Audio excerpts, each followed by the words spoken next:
and I encourage you to go ahead and turn it to silent or off if you can. Tonight, we are so happy to see you, and here's this brand new play, Aurora. Tonight's presentation is a free public reading, and it's free because it's been funded by the San Antonio Department of Arts and Culture Individual Artist Grant. It was awarded to our playwright and friend. It is free of charge, but there are other ways to follow Amy's work and support her work inside the program, as well as next door in the party room. There's a beautiful birthday cake for our intermission and some cookies, and there's some ways to donate or support Amy there as well. Tonight, we want to also welcome our community resources. The Meals on Wheels folks are here in the front, our Alzheimer's Association friends.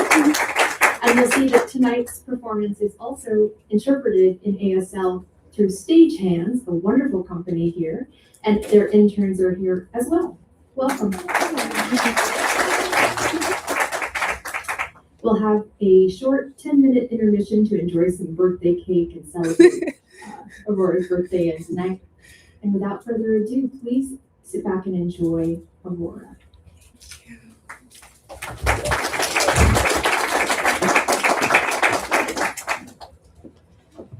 Act 1. There is something about looking at the stars that is so beautifully isolating and connecting at the same time. Something that reminds us of how small we are and how big the universe is. And we stare up and dream of becoming those stars. To shine, to be bigger than ourselves, to cover the world in our light. And together, we make up constellations and silly shapes with which we use to identify ourselves. When I was born, the sun was in the sign of Leo, the lion, a fire sign, which means when I'm at my best, I shine like the sun, warm but capable of burning, with a heart, smile, and sometimes the temperament of a small child running and laughing through a field of sunflowers. The moon was in Pisces, a water sign, which means I could spend my whole life daydreaming a new world, and my courageous lion heart is filled, like my eyes, with so many feelings. My tears flow like a public water fountain someone forgot to repair, and Sagittarius rising means I'm restless, with the desire to do and be everything for everyone, never really feeling like I'm enough. My grandmother is a Capricorn. Capricorns are known for being hardworking, ambitious, responsible, practical, disciplined, loyal, focused on their goals, mostly work. My grandmother was very hardworking. She was always eager to serve others through her work. I think she used to work for the post office at one point, and then the courthouse. She was an accountant and a secretary. But most of her life, she ran a grocery store called Aurora's Fruits and Vegetables in a tiny town in West Texas called Sanderson. If you were driving through and you yawned, you'd miss it. The town spanned about a half mile, and you'd never really think people lived there. At her store, she served travelers in need of a break from the long Texas highway, oil riggers in the area, and most importantly, the citizens of Sanderson. Her grocery store changed over time. In her younger days, it included a bar, and as she grew older, she added a flower shop so the people of Sanderson could have fresh flowers to celebrate life at both birthdays and funerals alike. The flower shop, more of a closet in reality, is where she taught me how to make a bow out of wired ribbon. Bows didn't just appear in plastic bags at Target. You could make one. Who knew? Her store had coolers, freezers, and even the Schwan man who would dress in all yellow, and he'd come by like an old-style milkman and refill the ice cream cooler. She sold everything from eggs, milk, and bread to clay pots, chimeneas, and sculptures of saints and jewelry from Mexico. When I was a little girl, we'd go with her to Mexico or to Laredo, Texas, to shop for special items. There was this incredible shop owned by these two beautiful women that was filled top to bottom with items imported from China. It was a warehouse. And every time we went, my grandmother would stop and catch up with the ladies, and they would show her things I had never seen before, beautiful dolls, pictures that lit up and had waterfalls that seemed to move in these decadent golden frames. My favorite were these hair clips shaped like butterflies. Each butterfly's wings shimmered with color and glitter, and as you wore them in your hair, they seemed to move. You see, there was this tiny little spring attached to the little wings, which allowed the butterflies to flap their wings in the wind as you walked. Sometimes we'd go sell things at markets and festivals, and my grandmother would always let me sell the butterfly hair clips. I'd lay them out carefully on a piece of red velvet right next to the angel magnets. Back at the warehouse, she would decide what special items would go into the truck. For as long as I can remember, she drove a big blue Chevy truck, much bigger than you would ever expect a woman of her size to drive. She was probably 5 feet tall, maybe 5'5" if you count her bouffant hair. Um, she had it set weekly by the local hairdresser. My mother was always responsible for backing up the truck at festivals. I need you to remember this is a time before backup cameras.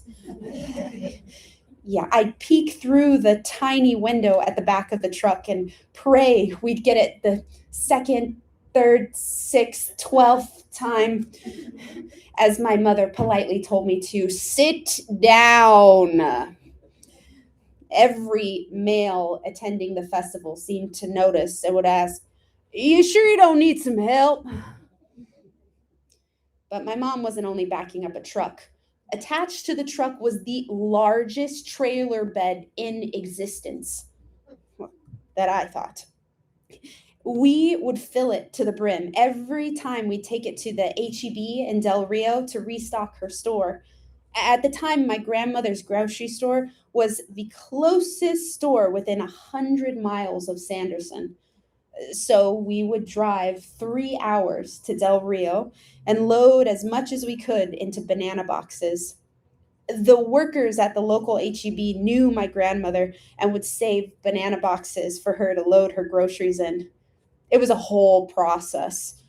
At the store, we'd take 2 grocery carts each, me, my mom, my grandmother, and load them carefully, strategically, with the items in need of restocking and any special requests her customers had. I'd watch as she would cross off the requested items in her notebook with her beautiful cursive handwriting. My heart still swells up when we occasionally find an old price tag with her handwriting on it. She must have done that drive to Del Rio once a month, maybe once a week. We lived in San Antonio, about 5 hours a week away from Sanderson, but we'd drive up and spend time with her when we could to help her out. One time we decided to make a bunch of baked goods for her to sell at the store, but I read the directions wrong, and I added 2 cups and a third cup of oil to the cake batter instead of 2/3 cup. It was a sad day for the cake, but my mom made up for it. She helped me make my first upside down pineapple cake. I watched her carefully place the perfectly sliced pineapple circles on top and little maraschino cherries. My parents have worked in the restaurant business my entire life, so when we visited my grandma and served food to customers at her store, it felt like home.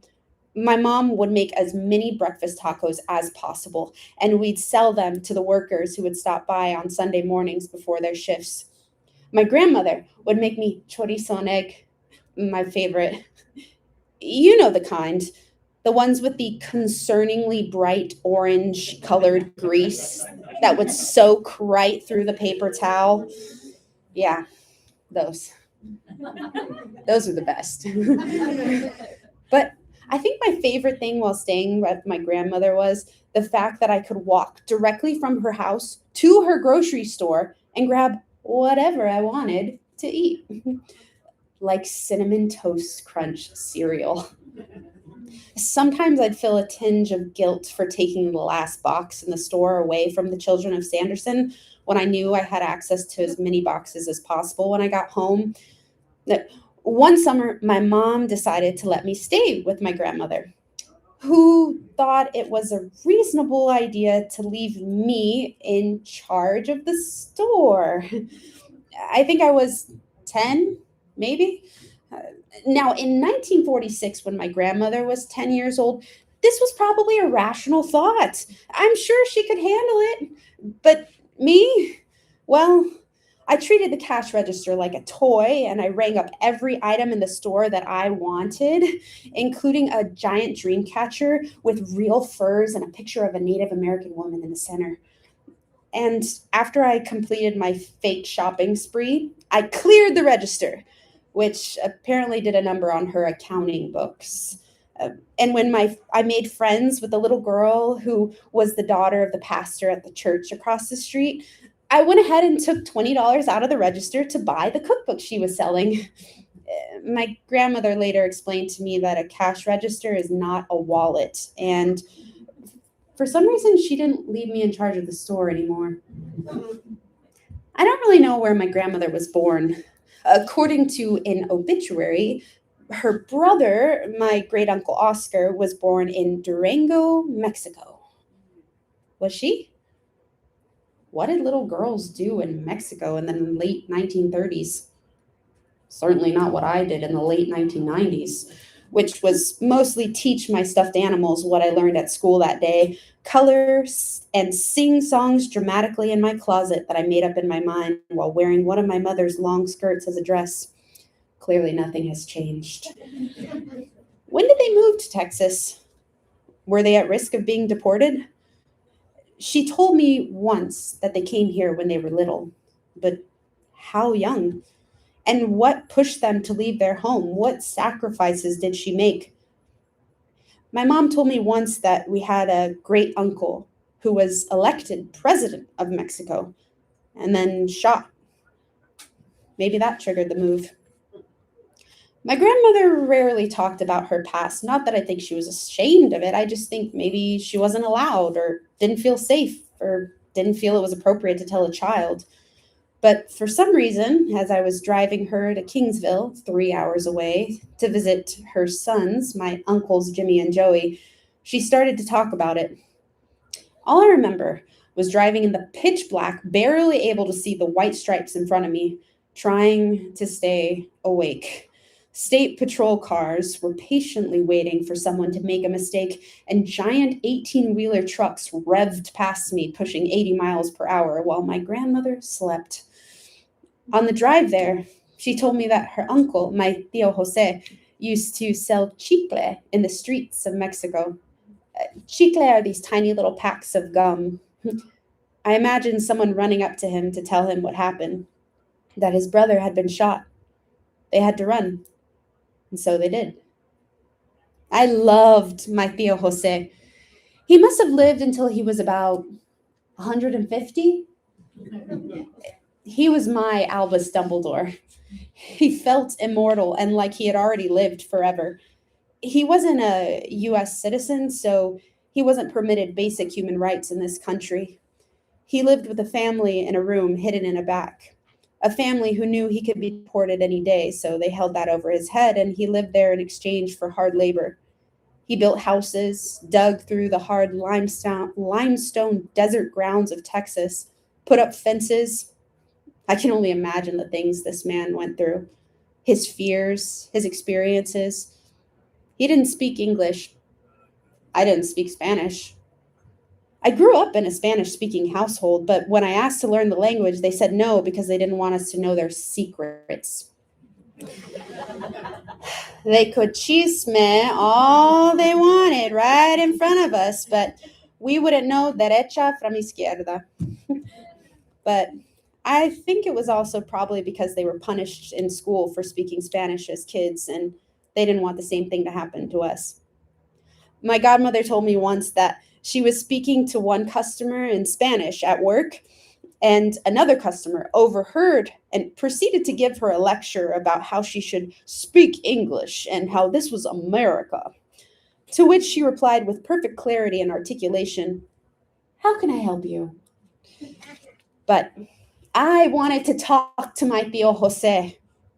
So I took 8 years of Spanish from middle school all the way to college, just so I could talk to him. Hola, tío, I'd say. Hola, mía, he'd say. ¿Cómo estás? I'd say. Bien, he'd respond. ¿Y tú? He'd humor me. Así, así, I'd say, proudly flaunting my intermediate vocabulary. Bien, bien, he'd say, smiling. He was one of the kindest and most gentle people I knew. He always wore the same thing, like a cartoon character. He looked like a Wranglers commercial, though I'm sure they weren't Wranglers.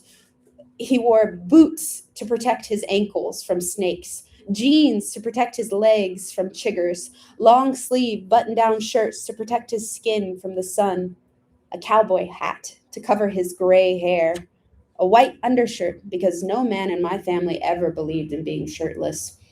After all, it was a dangerous thing working under the Texas sun. And he topped all of that off with a plaid flannel jacket in Texas. He didn't have AC in his house, so I'm sure most places felt cold to him. We'd visit him every now and then with my grandmother, and I saw that his room was half a bed shoved behind a curtain made of blankets. As my grandmother shook his hand goodbye, she would sneak him a $20 bill, hoping the people he lived with wouldn't see it and take it from him. "Hi, Uncle," I'd say. "Hi, little one," he'd say. "How are you?" "Good. And you?" "So, I'd say. And he'd smile, that warm smile. But where was his family? His wife, his kids, his tío Jose? I searched for his names in the obituaries, but I couldn't find it. I don't even know what his last name was. There were many people, many important men in my grandmother's life, one being my grandfather, Julio Abrigo. I never knew my grandfather personally. He died before I had the chance to meet him. But I wondered how young my grandmother was when she met him. When did they get married? Did she really love him? Or did she need a way to become an American citizen? Was he funny? Was he a good person once? For as long as I can remember, I've known that my grandfather was abusive. It always seemed normal to me because of how frequently my mother would talk about it, almost half threatening me and half telling me how grateful I should be that she didn't string me up by my ankles in the closet. Though she used to joke this is how I got so tall. I used to think the stories she told me were just stories, like that of Miss Trunchbull throwing kids into the chokey in the book Matilda. But as I got older, I came to understand why my mother was forced to run away from home at 13. She started working at Dairy Queen at 16 and was forced to grow up too soon. When she told her mother what he did to her, she called her a liar and stayed married to my grandfather until the day that he died. My grandfather caught one of my uncles smoking a cigarette once. "Oh, do you want to smoke?" My uncle considered whether or not he should say yes. It was one of those moments frozen in time where you don't know what to say and you know you're in trouble no matter what you say, where you feel like you deserve what's about to happen, even if you don't, even if no one does. And then my grandfather forced him to smoke an entire pack of cigarettes in one go, one after the other. He'd finish one, then light another, and make him keep smoking until he was sick. But it taught him a lesson, my mother said. He never smoked a cigarette again. What a way to learn a lesson. I think the real lesson here was, I need to get out of this house as soon as possible. And then one of my uncles got into trouble at school. My grandfather was called and had to go to the school in person. There wasn't a Zoom option back then. He didn't like that very much. He was a busy man, didn't like his time being wasted. So he told his son that if he ever messed up again, he'd kill him. And to help him remember, as they walked home, my grandfather kicked my uncle all the way there, like some sort of human football. I don't think he forgot. When he was older, my uncle tried to join the force as a police officer. When they did his physical, his backbone was so messed up from what my grandfather did to him that he wasn't allowed to join. Imagine surviving child abuse, feeling inspired to become a police officer so you can stop other children from experiencing what you did and being told no. In high school, my mother was a varsity cheerleader. She never told me this. I found out through pictures someone shared on Facebook a few years back. Apparently, it costs money to be in cheer, but my mother earned the funds by sewing everyone else's cheer uniforms, working hard to do what she loved from the beginning. When I found out, I asked her about it. Mom, you were a varsity cheerleader?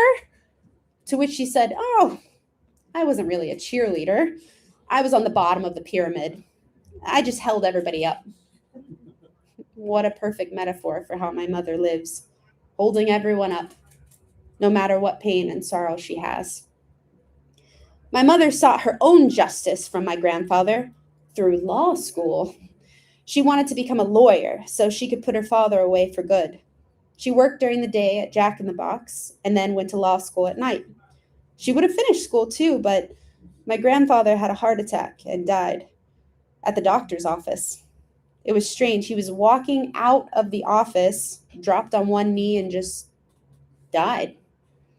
His watch stopped ticking when his heart did, and so did my mom's motivation. She quit law school and went into the restaurant business full time, finding a new way to serve others. My uncle Joey went into the oil business and used his wealth to foster, adopt, and raise hundreds of children. My uncle Jimmy raised one of the largest and most beautiful families I've ever seen. He provided them with a home, agriculture, and a 4-H club. They were in pageants and rodeos, and he taught them to not take life too seriously.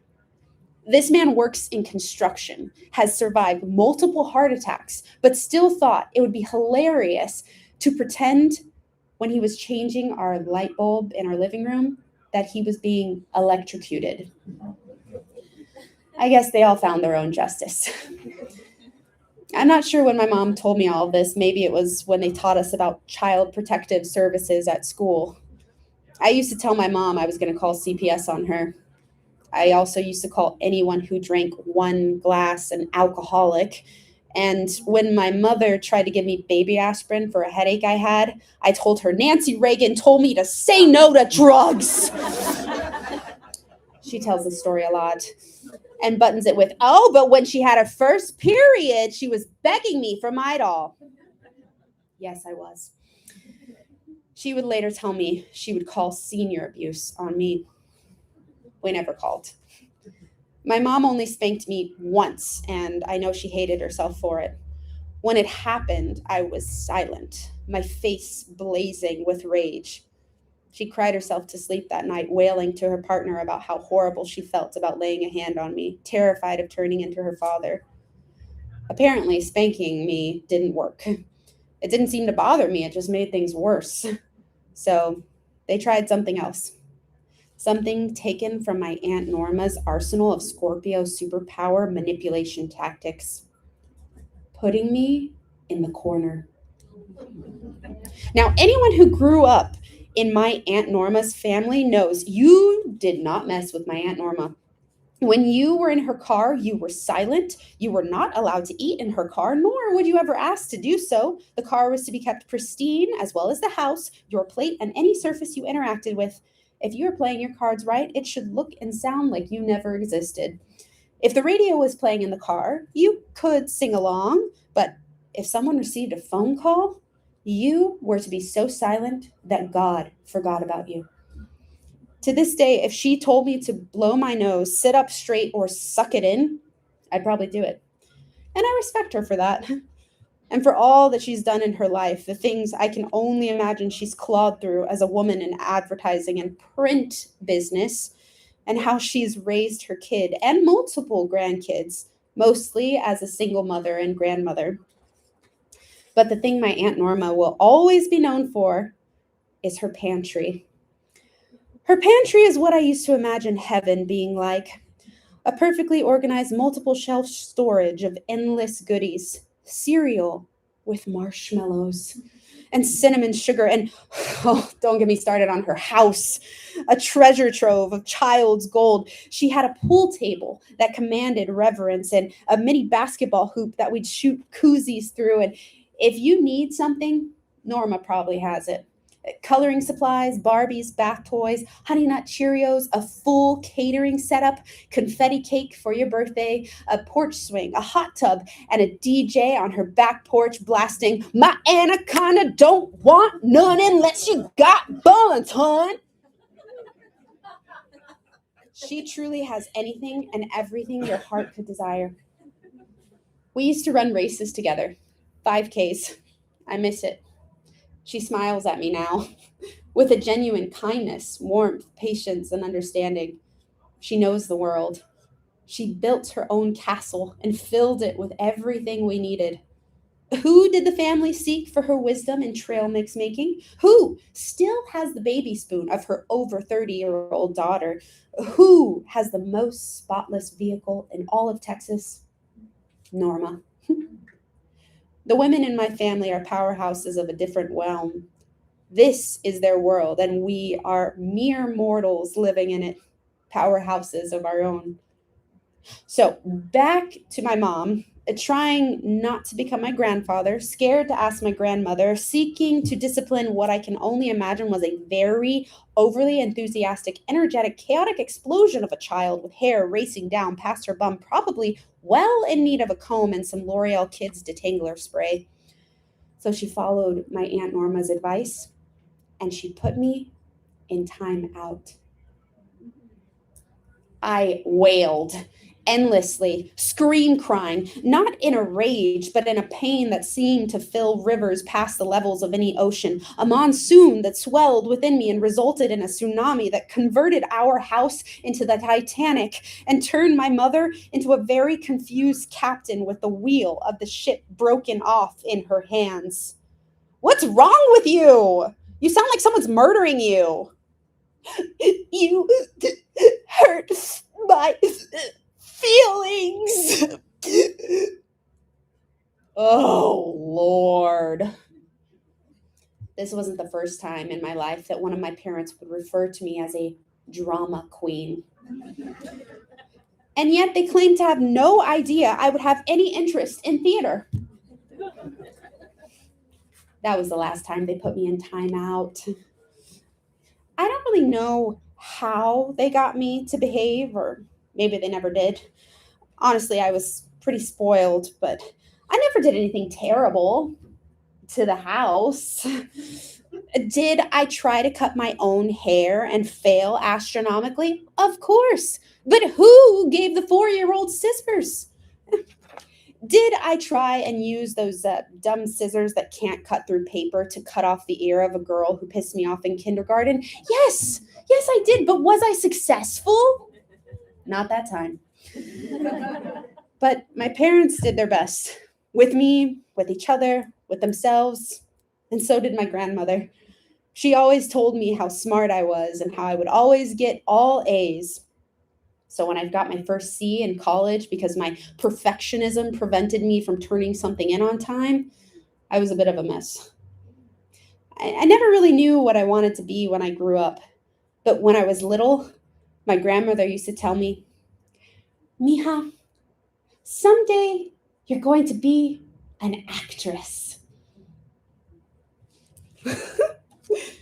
She told me that we'd live in New York City and I'd be on Broadway and a big star in Hollywood, and we'd wear fur coats and opera gloves and diamond rings, and we'd pull up to the red carpet in our long limousine, and the audience would cheer when they raised the red velvet curtains.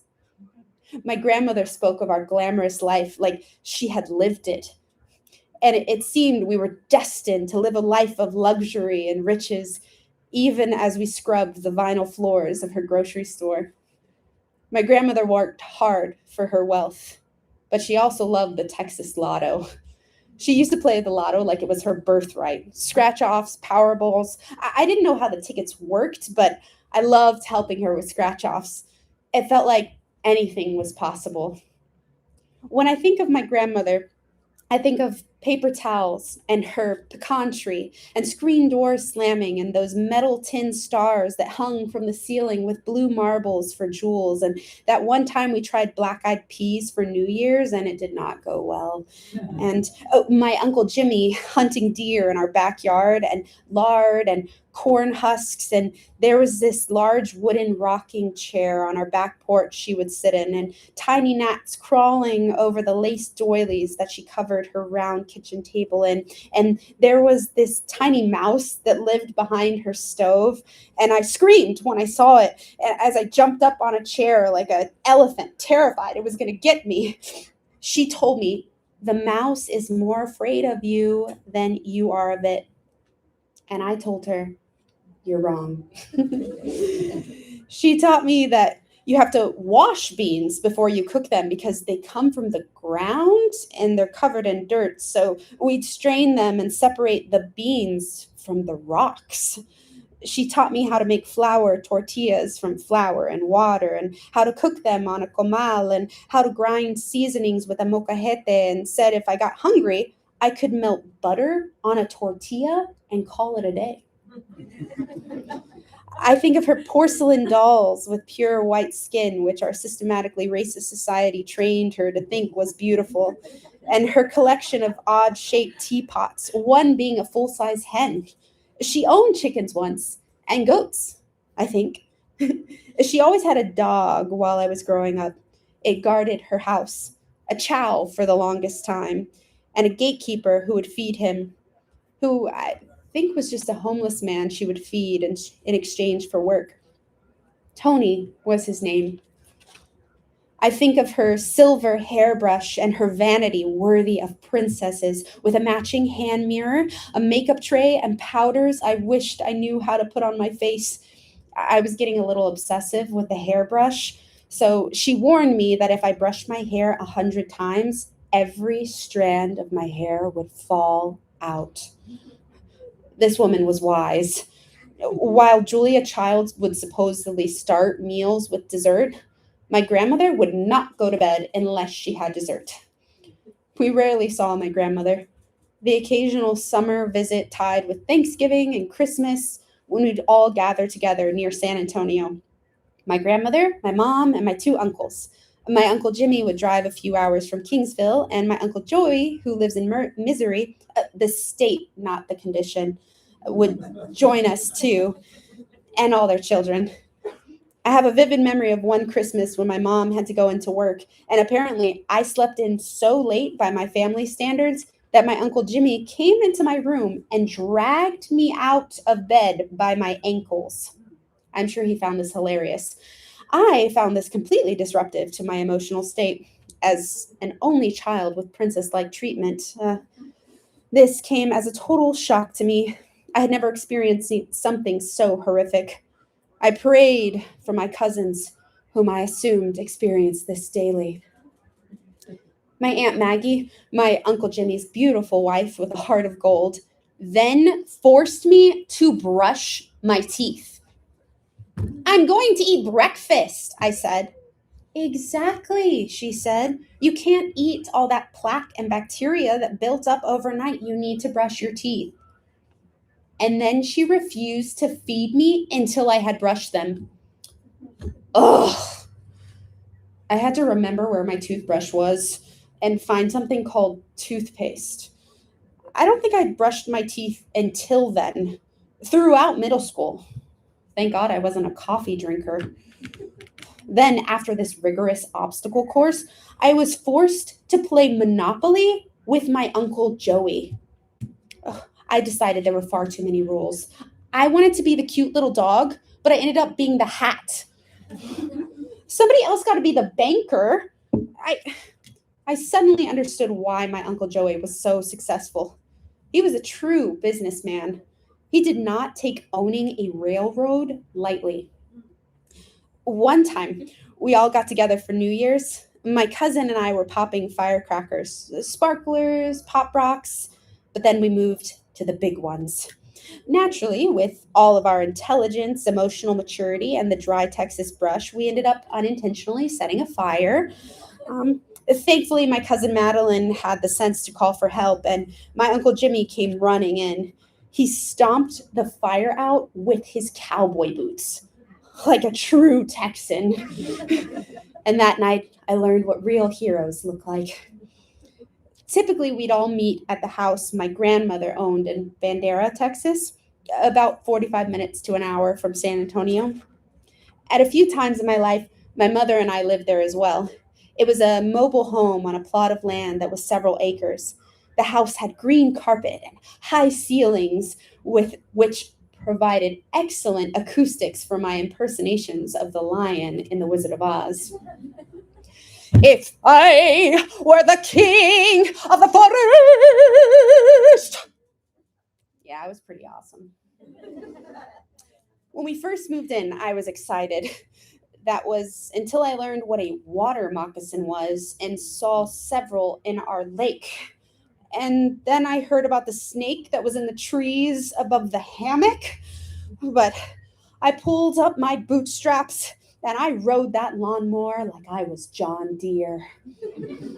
Proud and going far too fast over tree stumps and limestone.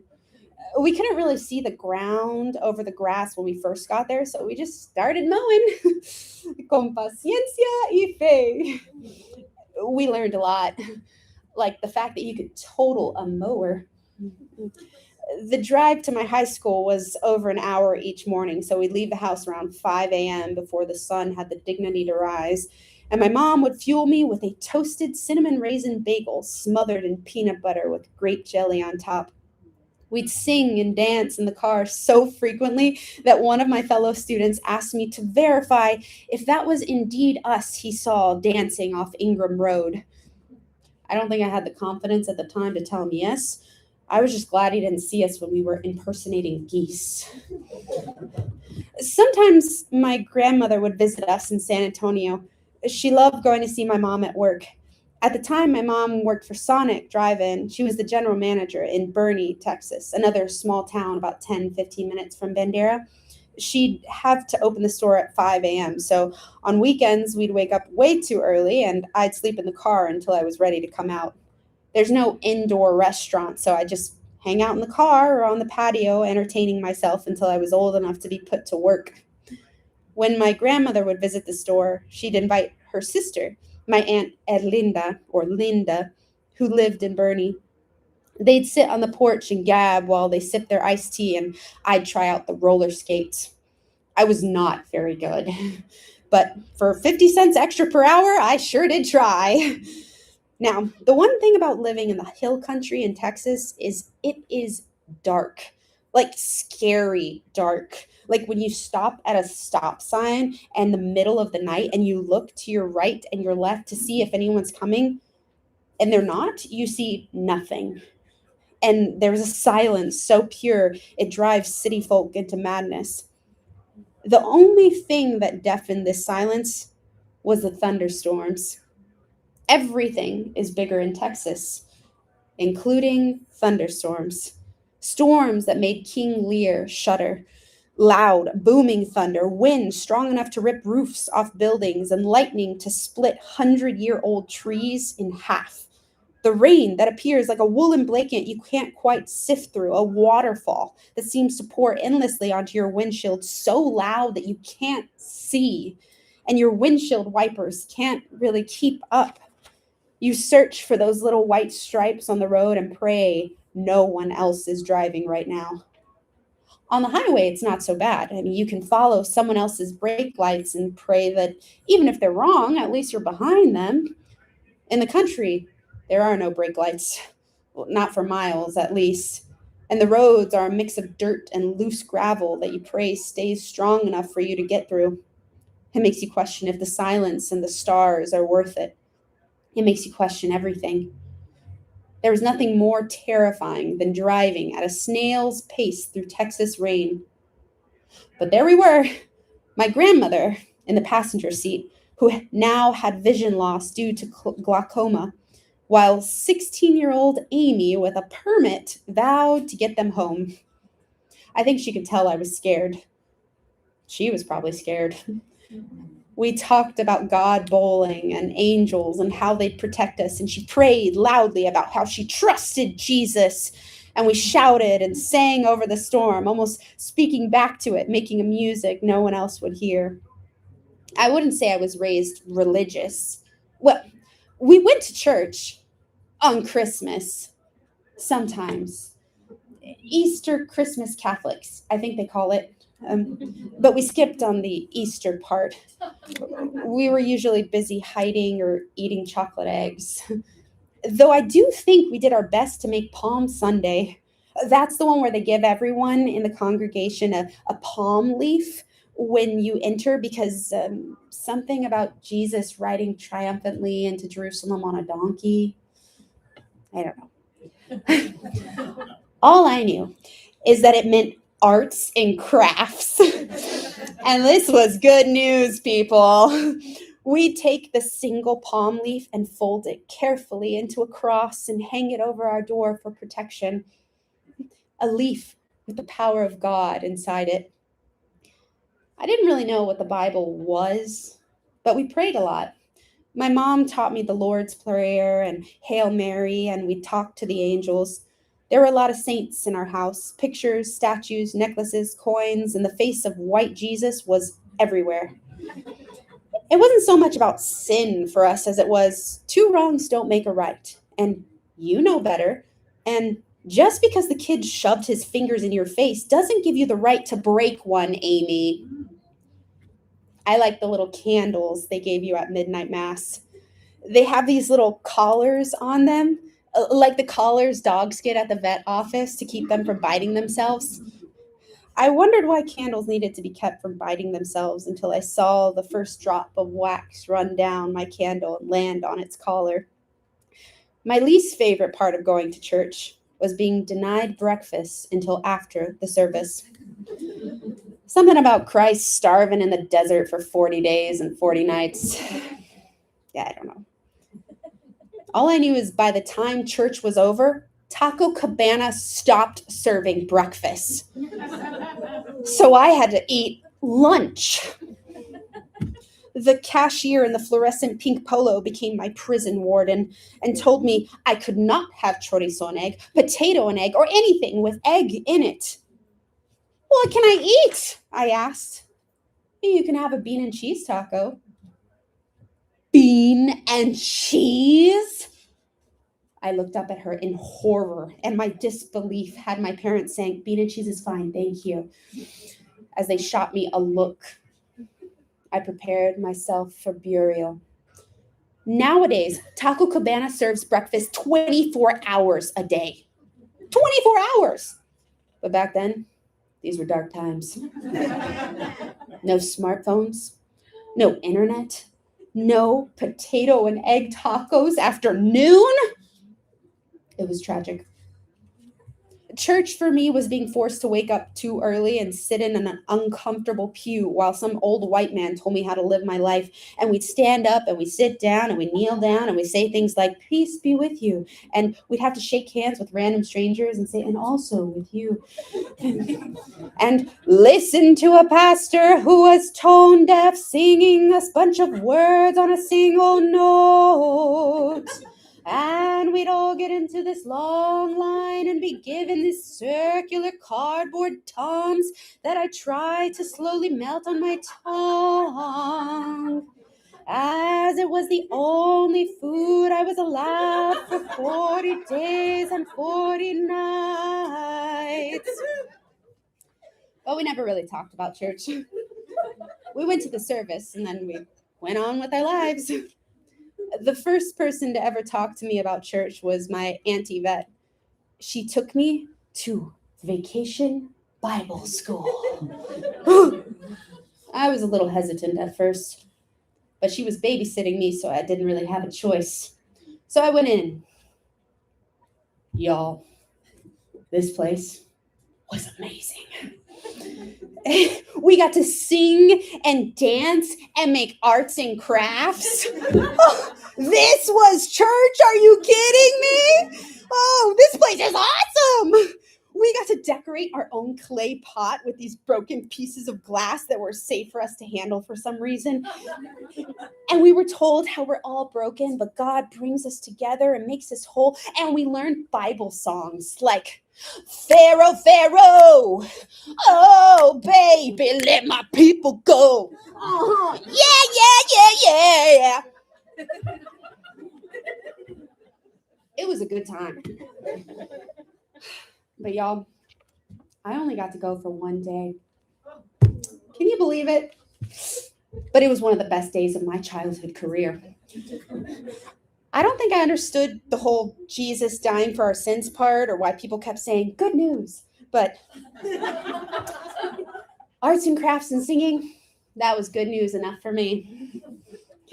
I think my Aunt Yvette just knew, you know? There were so many moments throughout my life that stand out because of her. Little moments when something felt important. Designer brands meant a lot in my childhood. And I felt like I was constantly competing with others who could afford the flea market Prada bags and fake perfumes, juicy couture jewelry, and Tiffany's. Like breakfast at Tiffany's, Audrey Hepburn and all that. At the time, it felt like everyone in my family had a Tiffany's necklace but me. And then it was my birthday. I was opening my presents. A tiny silver heart shined back at me from a little blue box. I was in awe. My Aunt Yvette had gotten me a Tiffany's necklace. It wasn't about the brand.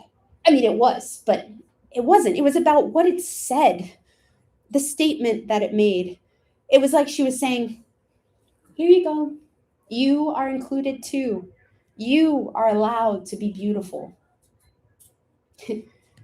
You are allowed to have nice things. It's okay.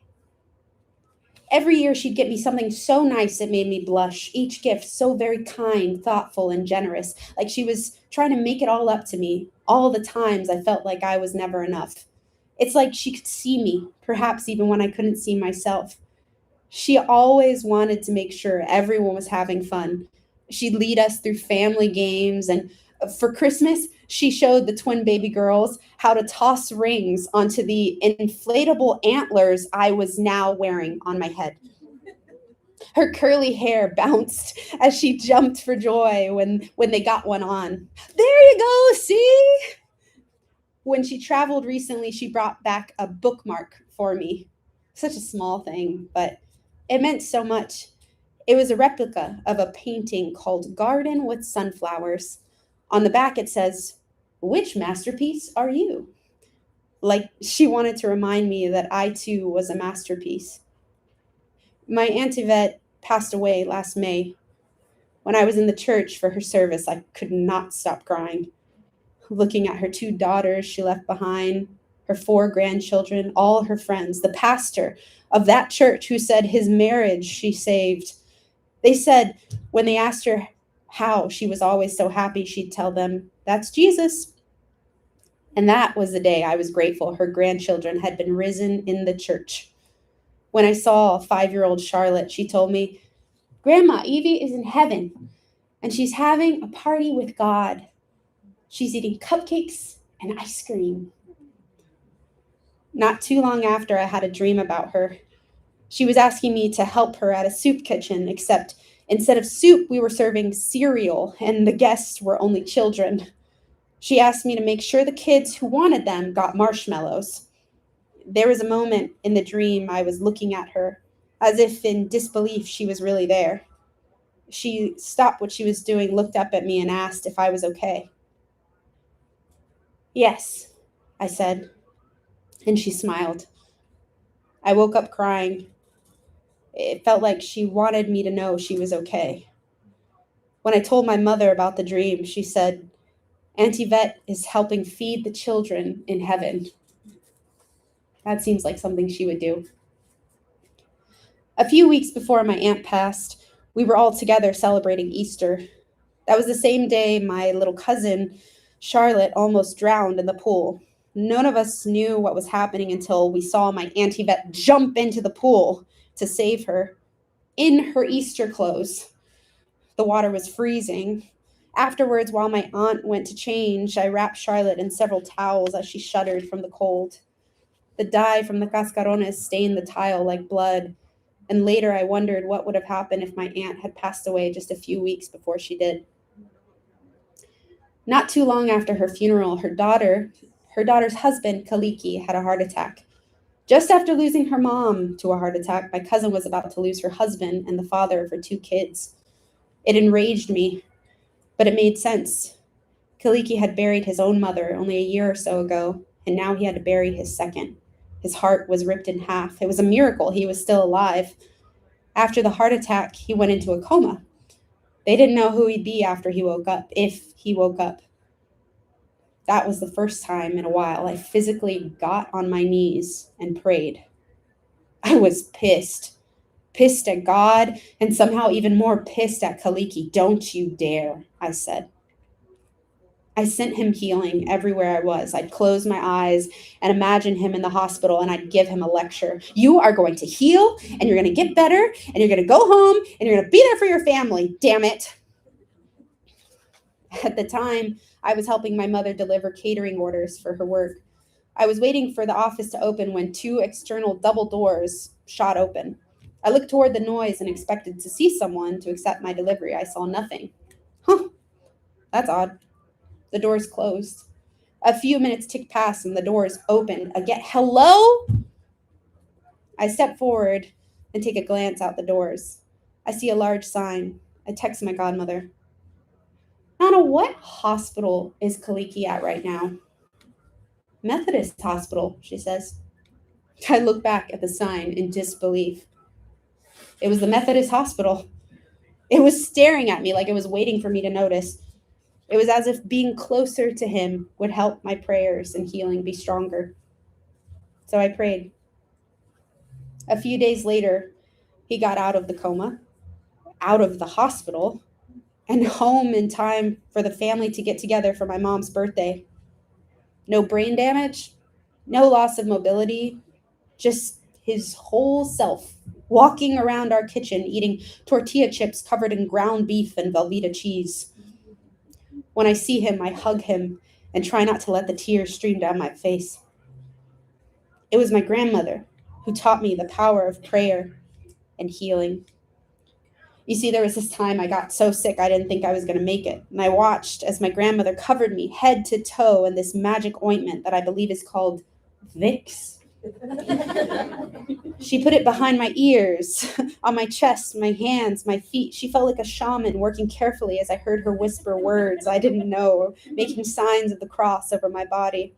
She told me that the power of Jesus' blood heals and that his blood ran in me, so as long as I believed in him, I could heal myself. I was willing to try anything at this point, so I prayed and I went to sleep. When the morning came, my fever broke and I was back to scream singing on the patio in my snowman slippers. Healing seems to run in our family. My mother says that my great-great-grandmother was a shaman, Grandma Rosa. I never knew her, but my mom still has her picture. My Uncle Hector was a healer as well. He'd visit people in the hospitals. Though we didn't talk much about church, my mother and grandmother always spoke to me about spirits, ancestors, angels. We believed in angels, archangels, and always felt like someone was looking out for us. When I was very little, I was over at my Aunt Linda's house for a visit. This was also where my great grandmother Elvira lived. My cousin Gary was babysitting me, and I remember an ambulance coming to the house. I didn't really know why, but he suggested we hang out in the front room. I remember sitting in this window area chatting and laughing. It wasn't until much later that I realized my great grandmother had passed away while we were there. The ambulance was there to recover her body. Gary kept me entertained while they wheeled her away through the back door. A few days later, back at home, I went up the stairs to go to my room, and I saw her, plain as day, standing at the top of the staircase. I screamed and ran past her to my parents' room. "It's your great grandma," my mom said. "She just wanted to see you again. She wanted to make sure you're okay. She wanted to say goodbye." I carefully tiptoed out of the room and peeked out at the now empty stairwell. "She's gone," I said. "Let's pray for her," my mother said. And we did. My mom explained how sometimes spirits have trouble crossing over to the other side. "It's all right, Grandma," she told her. "You can go now. We're safe." I never saw her again. My grandmother and my mother were very spiritual, and at one point, my mother had a spiritual shop of her own. It was a metaphysical business where they did healings, cleansings, and sold things like herbs and crystals. She taught me all about Jericho flowers and oracle cards and the light versus the dark, good versus evil, spiritual warfare, angels, and protection. I loved it. I really started to get into all of it. But then one day, this man came to the shop. It felt like a scene straight out of a movie. It was as if the lighting changed and it suddenly became darker. A flicker of light blared through his blue eyes, and they seemed to pierce right through my soul. I was terrified. My mom said I closed myself off entirely and swore to never dabble in the spiritual realm again. But when I was in college, I began to see things again. In the corner of my eyes, flashes of a person, someone in the mirror, lights flickering. I'd hear seemingly specific songs and their lyrics on the radio. So I called my mother. She told me it was my ancestors trying to talk to me. "They don't mean you any harm," she said. "They just have messages for you. Just ask them. Tell them, 'Hello, I see you. I'm ready to listen. What is your message?' And listen." And so I did. I think we all have angels, ancestors walking with us, but there is one particular family member I know watches over me and my mom. His name is Claudio. When he was younger, Claudio's family used to go back to Mexico every Easter, but one year Claudio told his mother he wouldn't be joining them this time. "What do you mean, Claudio? Of course you'll be joining us." A few weeks later, he drowned in the river. He too seemed to have trouble crossing over to the other side. When he was alive, as him and his brothers would walk home from school, he would kick their heels as a joke. After he passed, his brothers could still feel their heels being kicked with no one in sight. "It's okay, Claudio," they said. "It's time for you to move on. We're okay. You can go now." When my mom was living alone in Florida, she kept having all these issues with water around her house. She'd walk in, and there'd be little splashes of water in the hallway, all over the counters. She'd try to sit and focus on work, and she'd hear the water dispenser gurgle. The pipes in the walls would start unexpectedly. When she moved to Austin, same thing. "What is going on?" she'd say. "What is it with the water?" And then she realized it was Claudio, watching over her like a guardian angel, giving her a little nudge when it was time for her to close her laptop and stop working for the evening, blessing her new home and its floors with his feet. Every time something important happens in our family, it rains, like a baptism.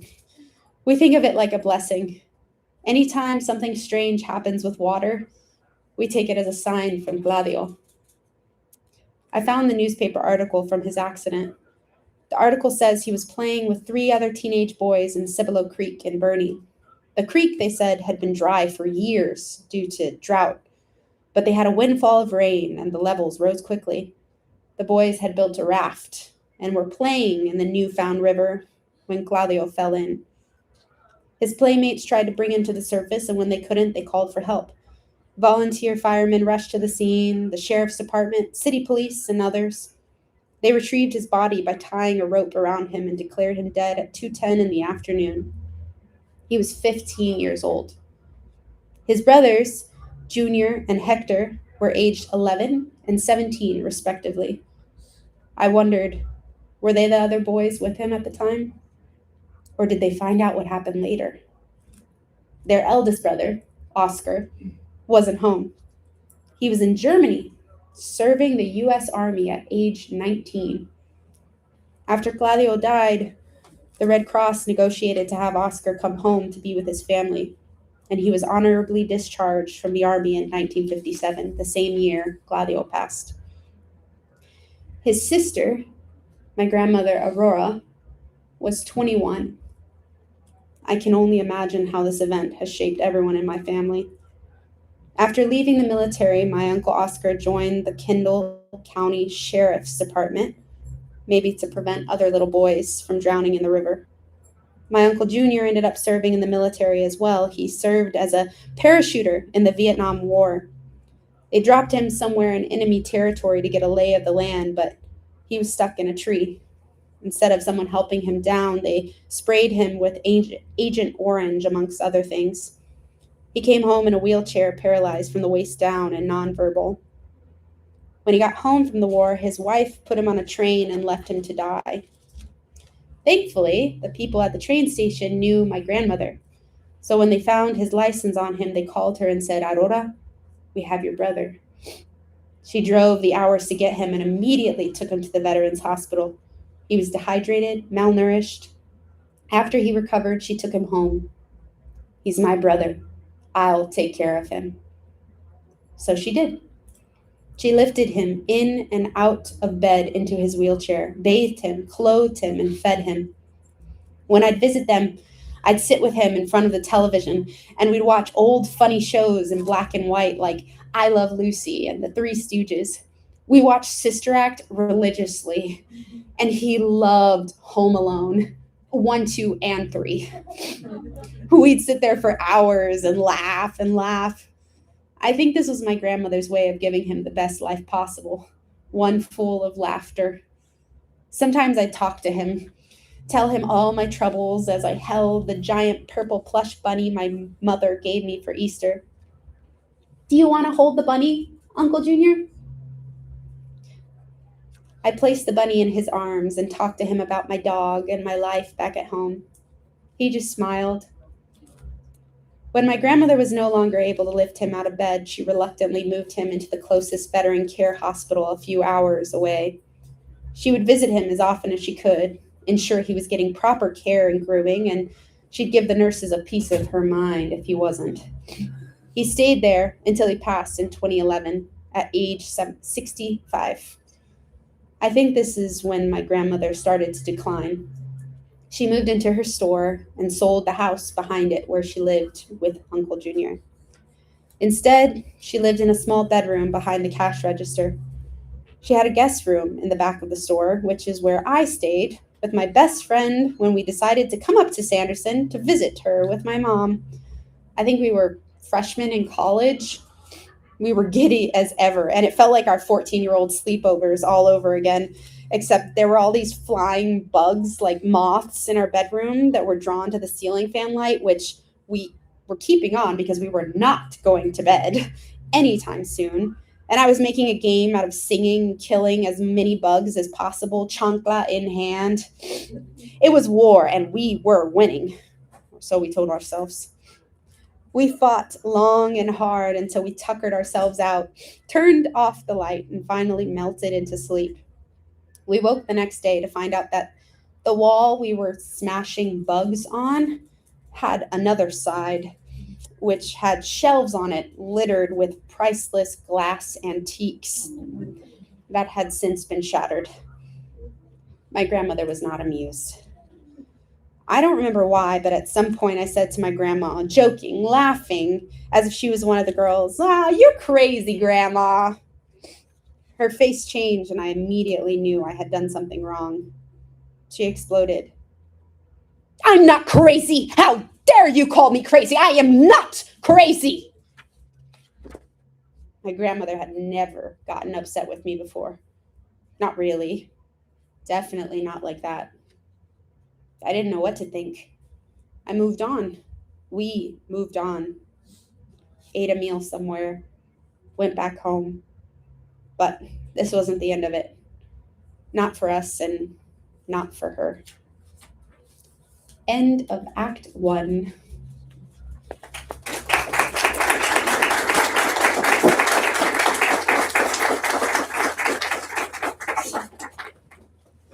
Thank you, Amy. We can't wait to hear the rest of it after about 10 minutes. And next door, enjoy some birthday cakes and cookies. There's some ways to support Amy's work there and some resource tables as well. So enjoy that.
2.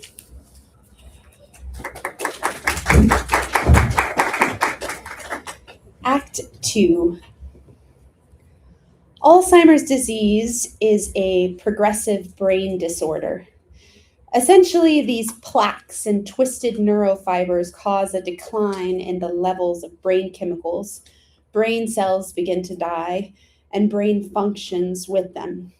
Nearly 7 million Americans have it, and the number increases daily. Over time, the disease causes memory loss, confusion, language issues, and behavioral changes.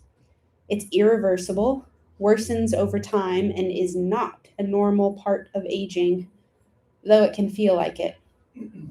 And the worst part is those diagnosed with it lose their ability to be self-aware, so they can't fully process what's happening to them. It's up to others around them to see, to notice that they aren't quite the same. Forgetting things is a normal part of aging, forgetting names or missing an appointment, losing your keys, misplacing items, but in time, the name you are looking for should come back to you. You might not be able to find the word you're looking for right now. It's on the tip of your tongue, but you'll get there eventually. When things don't come back, then it might be time to see a doctor. Mood changes, changes in behavior. For example, someone who's very clean and tidy suddenly leaving stacks of mail untouched, dishes in the sink, or someone who is a chef having trouble following a familiar recipe. Driving somewhere and then forgetting where you were going or why is a common sign of aging, but there is a point when it gets too far. It's tricky. It's terrifying. It makes you feel crazy. It's like something's missing and you don't know what. It's like you're sad and you don't know why, and you keep trying to recall part of your mind that is just gone. My grandma stopped remembering to take her pills. My mom would ask her, "Mom, did you take your pills? Mom, did you eat? You need to eat." My grandmother became depressed and paranoid. She'd say someone was stealing from her when there was nothing missing. She forgot to pay the taxes on our house in Bandera, so we had to foreclose our home, sell most of the land, and move into another mobile home on the same property. I remember us going through everything in the house to decide what to keep and what to sell. My mother had to break her store lease and sell everything in her shop. She planned to move everything into our new home and just do readings there. She put everything into storage while we waited for the new house to arrive. But when she came back to pick it all up, I guess she hadn't paid her bill, so there everything was, for sale in their shop. Apparently, anyone who didn't pay their storage fee had their items moved to their shop for sale. So I watched as she carefully chose which items to keep. There was this piece of an old tree that someone had carved the face of Jesus into that my grandmother gave to her. This was one of the items. A few jars of herbs, and I'm not sure what else. My mom started to see that something was going on with my grandmother, so she helped her close her grocery store in Sanderson and moved her down to live with her in Bandera. Everything my grandmother had ever built was gone. My mom went back to work, of course. She worked a lot, so my grandmother stayed at home. My mom gave her careful instructions. She'd leave her food in the fridge and tell her when she'd be home. But when my mom would get home, she'd find my grandmother sobbing on the couch. "Mom, what's wrong?" "You left me. I didn't know where you were." "I was at work, Mom. I told you I'll be home by 6. "No, you didn't. No, you didn't." And so it went. Again and again, my mother would go to work and come home to my grandmother crying, thinking she'd been abandoned. She'd call my mom a liar again and again, and then my mom finally realized she needed to take her to see a doctor. Something was happening, though she couldn't quite figure out what. While they were at the doctor doing the tests, my grandmother kept telling the doctors, "I need to get to Julio. I need to get home and make his dinner. Why are you keeping me here? I need to get to Julio." Julio was my grandfather's name. He'd been dead over 20 years at this point. Then she started asking for her brother, Junior. How do you explain to someone that their brother is dead? When you're hurting, you look for healing any way you can. Sure, you'll try medicine, but true pain opens you to a new level of healing. You learn about things like Reiki, EMDR, sound bowls, breath work, yoga, and you watch as your mother rubs an egg around your body, making signs of the cross. When she cracks the egg into a glass, she points out the different peaks, and you notice that one of the bubbles looks like the dog from The Nightmare Before Christmas. This is significant to you because it reminds you of your dog who has passed. There is a woman well known in the holistic world named Louise Hay. She has a book called You Can Heal Your Life. In her book, she explains her theory that all disease is dis-ease in the body, that all sickness is just a physical manifestation of what is happening inside, emotionally, mentally, spiritually. In the book, she has a list of ailments and explains what she believes causes them. This isn't meant to shame you, but to bring your attention and awareness to what your body is trying to tell you. Instead of just taking a Tylenol when you have a headache and telling your body to shut up, she suggests you listen to your body. What is the headache trying to make you aware of? She says headaches are from invalidating the self-criticism, fear. For each ailment, she also lists an affirmation she invites you to say or write down until the affliction goes away. You can't just say them, you have to believe them until they are true. For a headache, she suggests, I love and approve of myself. I see myself and what I do with the eyes of love. I am safe. A lot of the affirmations she suggests are, all is well, I love myself, I am safe. I keep it in my phone as a means of reference.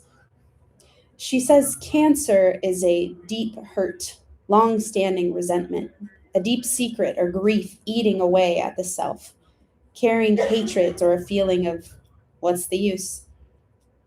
Before she was diagnosed with Alzheimer's, my grandmother had ovarian cancer. It felt out of the blue, and my mother took her to all her doctor's appointments. There was an unspoken hurt between them.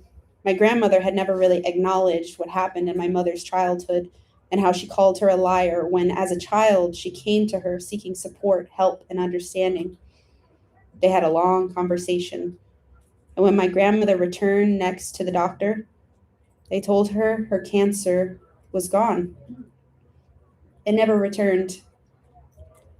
In the book, Louise Hay says Alzheimer's is a refusal to deal with the world as it is. Hopelessness, helplessness, anger. Her affirmation is, there is always a new and better way for me to experience life. I forgive and release the past. I move into joy. It didn't get much better from there. Little things we had noticed before, like when she used the wrong name for someone, worsened, and my mom knew she couldn't take care of her on her own. She put her in a senior living center in Kingsville so she could be near my Uncle Jimmy. My mom moved to Florida. She didn't seem to be able to be in San Antonio much longer after that. My Uncle Jimmy and my Aunt Maggie took over care from there. My Aunt Maggie knew my grandmother's hair was very important to her, so she would visit her and do her hair. She kept dyeing her hair for a long time until I suppose she couldn't anymore. The grandkids used to sing to her. They'd even take her out occasionally to eat or bring her over at the house for family gatherings. They sent us a picture once of her holding somebody's baby. That seemed to make her happy. It was a while before my mother and I visited her. We didn't really know what to expect. I think it terrified us. The first time we visited my grandmother, she was still relatively coherent. She didn't know who I was, but she knew my mother. She thought my mother was there to take her home. We allowed her to think we were packing up her bags as we collected all the stuffed animals and blankets she had won at bingo. The staff had apparently asked someone in the family to pick these up because my grandmother was lining them up on top of her bedroom light, and there were so many it was becoming a fire hazard. When my mom explained who I was, my grandmother let me take a picture with her in front of the fireplace the staff had decorated for Christmas. The stockings didn't have names, they just said things like mother, father. I figured it was the last time I would ever see her. And then years later, my mother had a dream that my grandfather drove up to the house looking for my grandmother, like he was picking her up. My mom told him to go away. You could not take her yet. She took it as a sign that my grandmother's time was coming soon, so she told me she was going to visit, and did I want to come with her? I said yes. I'd never wanted to do that on her own. When I was a kid, my mom used every opportunity she could to get me presents. Birthday and Christmas, of course, but Valentine's Day, Easter, she always had something for me when I woke up. I truly don't know how she did it. I'd get into the car for school, and there would be a large purple bunny waiting to be loved by me, a box of chocolates, balloons. My mother made me feel so very special. So when she got divorced for the second time, I wanted to do something for her to help her feel less alone. For the first time in years, she was living alone in Florida while I lived in Minnesota. Mother's Day was coming up, so I used it as an opportunity to do something special. I bought her a Build-A-Bear and named it Angel. So you always have an angel with you, I said. I dressed it in pajamas and had it programmed so that when you squeezed the hand, it said, I love you, in this little voice. I wanted her to know that no matter what, she was loved and she was never alone. It was the least I could do. When we decided we were going to visit my grandma, it was difficult to choose what to wear, what to bring. Do you bring flowers? A card? I scoured my wardrobe and never really found anything that made sense. I landed on a t-shirt and jeans. I checked my jewelry box.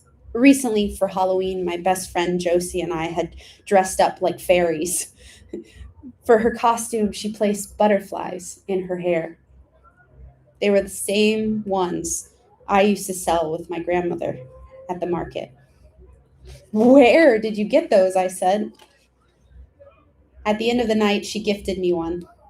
So you can always remember, she said. Anytime I need a little extra magic, I'd wear it. Opening nights, special events, it was how I could bring my grandmother with me. That day, I found it staring at me from one of my shelves. Should I bring it? Would she recognize it? Would she remember? It was a test and a terrifying one at that. What if she did? What if she didn't? I've never placed so much hope on an object. So I placed it in my hair and went to my mother's room. Are you ready? She said. Without her noticing, I grabbed the teddy bear I had gifted her from her chair. Ready, I said. We got in the car and started our 2.5 hour drive. We didn't really know what to say. We just kind of sat there in silence. If we talked, it was about anything and everything except what we were about to do. My mother drove. We left in the morning. When we arrived, 2 women greeted us at the front door.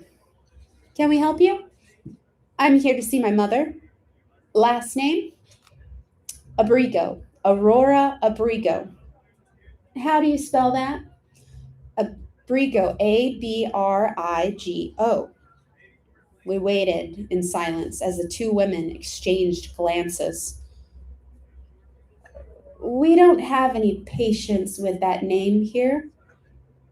My stomach and my chest seemed to meld together. Aurora, she's here. This is the place. Where is she? I watched with bated breath as the 2 women tried to calm my mother down. I was having my own panic attack inside. Did she die before we got there and they carted her off and deleted her from their system and their memories? Were we too late? Where is my mother? Ma'am, we've never had any patience with that name. Are you sure you're at the right location? Of course I am. This is the address my brother gave me. I knew better than to contradict my mother. There is another center down the road. Is it possible that's where she is? There was a pause. This happens all the time. It's just down the road. Mom, do you have the address? This place doesn't look super familiar to me. It's clear at this point that my mom is in full, "Why are you not letting me see my mother, who I drove 3 hours to see," rage mode.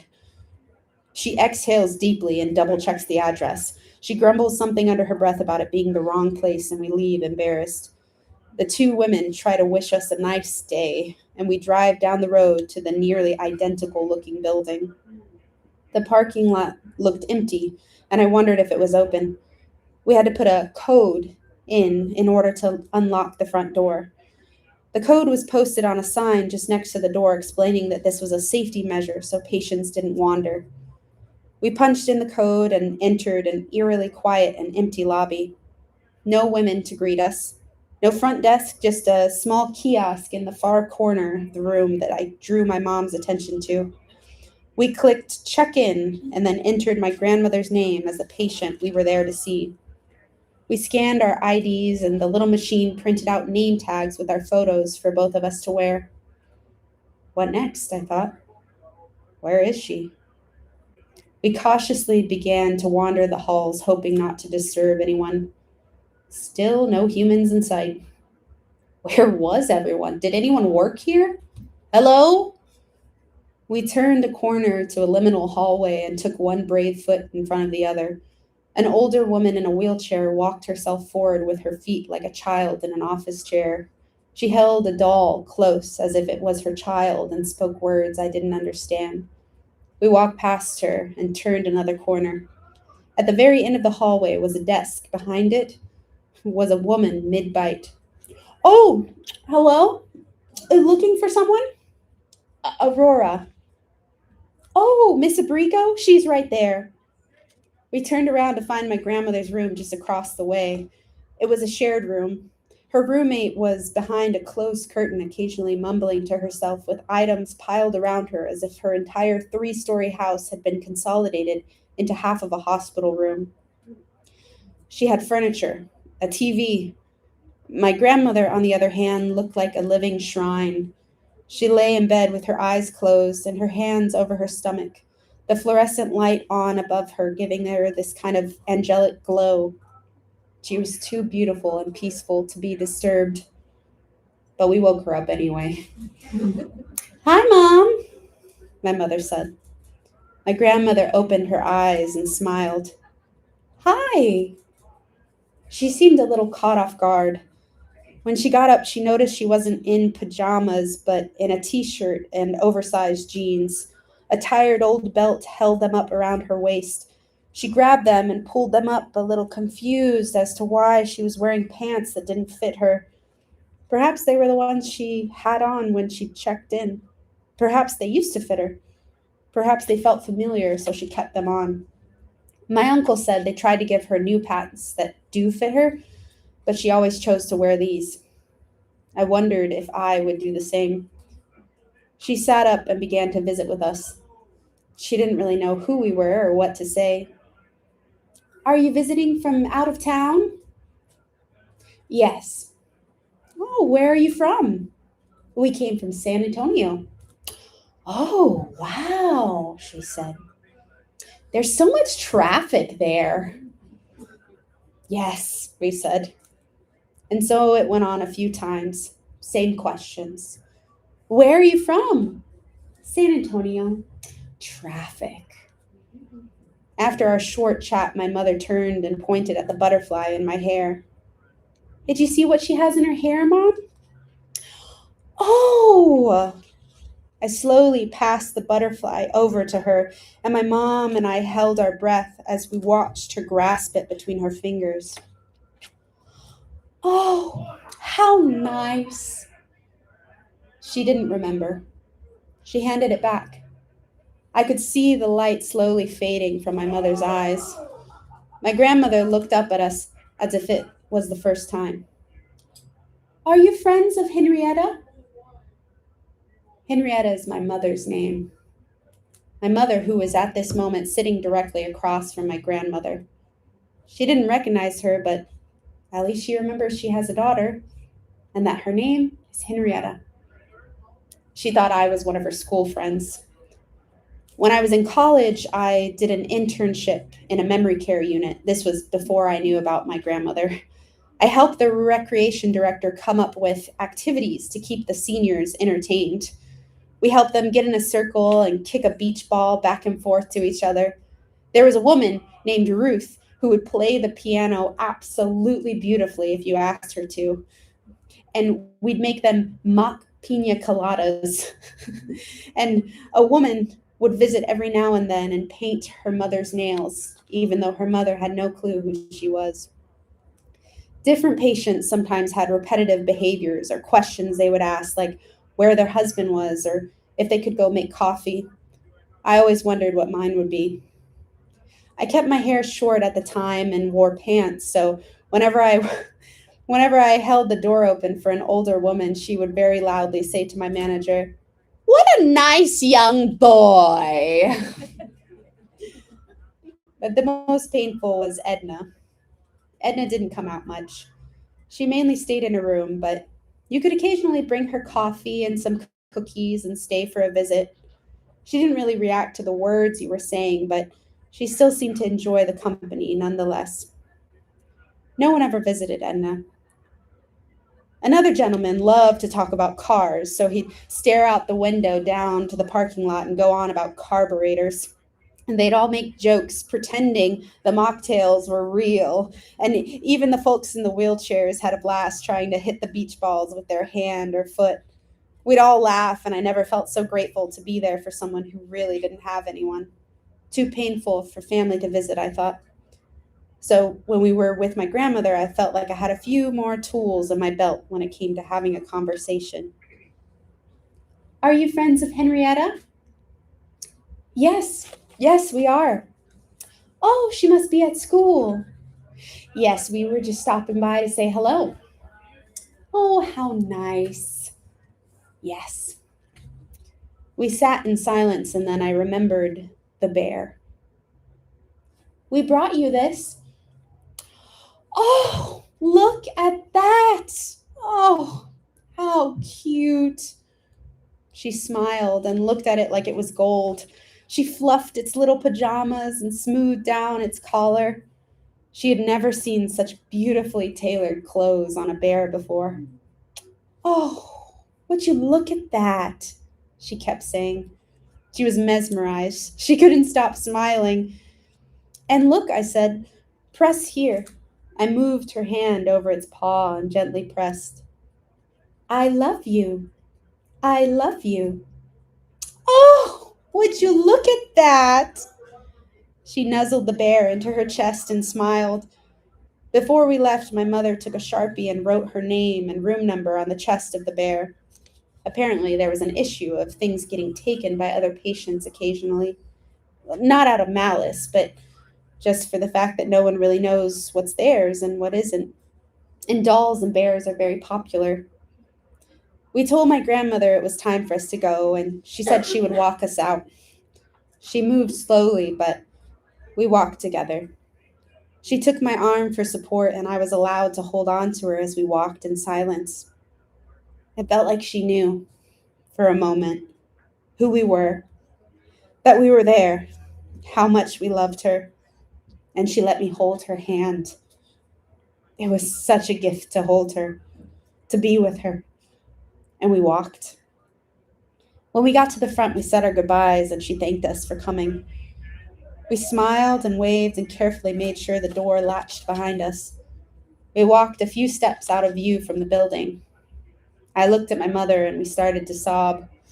We held each other, crying, grieving, grateful to have each other, grateful for the visit, but torn apart from it, wishing we could do more. I'm glad you brought the bear, my mother said through her tears. Me too.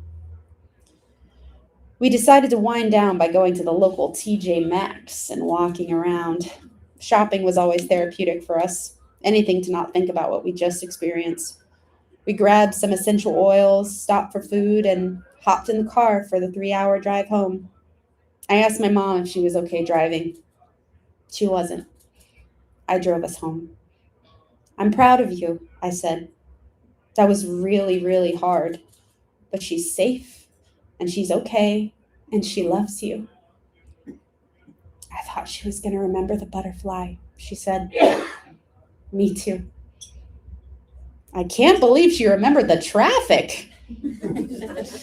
Who could forget traffic in San Antonio? We cried more, and my mom told me she was grateful that her mother didn't remember all the trauma that happened in her life. She told me stories about my grandmother growing up.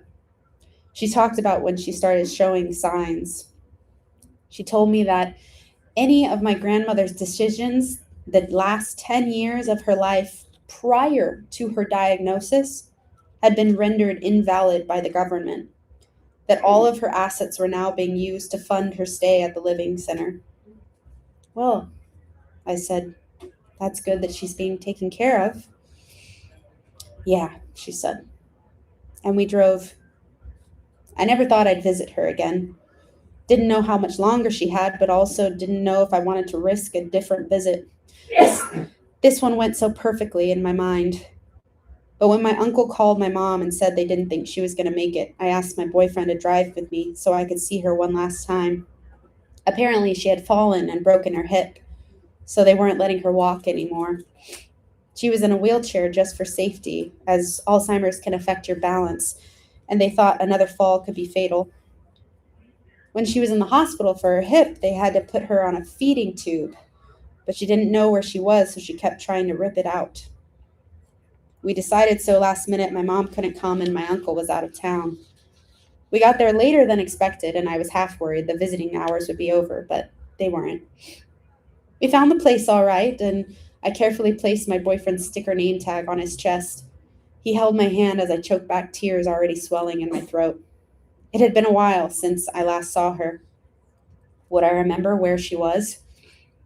When you walk in just past the main lobby is the cafeteria. I looked over and saw a woman asleep in her chair at a table with a glass in front of her. That's not her, I said, and I followed my memory towards her room. I peeked in. The bed was empty. Are you looking for Aurora? Yes. She's in the cafeteria. We heard a glass fall over. I looked at my boyfriend and we started to walk back. A nurse came by quickly, pushing the same woman we saw in the cafeteria past us. It was her. I didn't recognize her at first, but the nurse brought her into her room and closed the door behind her. She had spilled food on her clothes, so the nurse was changing her. I didn't recognize her. I didn't recognize her. When they let us in the room, she was curled up in her bed like a child. She seemed upset, like the fluorescent light above her was keeping her awake when she wanted to sleep, so I turned it off. I tried talking to her, but she couldn't seem to keep her eyes open. I wanted to talk to her so desperately. My boyfriend waited outside the room so I could have some time with her. I tucked her into her covers and looked over on her shelf. Photos of our family littered her bedside, and that's when I spotted it. The bear. All those years ago, and there it was. I grabbed it and placed it carefully in her arms. I kneeled beside her and held her. I love you, Grandma, I said, and I kissed her forehead. She giggled at this and smiled, her eyes still closed. I love you so much. We left her to rest and got back in the car. I sobbed and my boyfriend did his best to comfort me. We got food and drove 3 hours back home. My grandmother told us a joke once. It was one of those man walks into the bar jokes, except I think it was a priest, a rabbi, and a Mexican man. They were asked which one of them would win a fight and what they would do.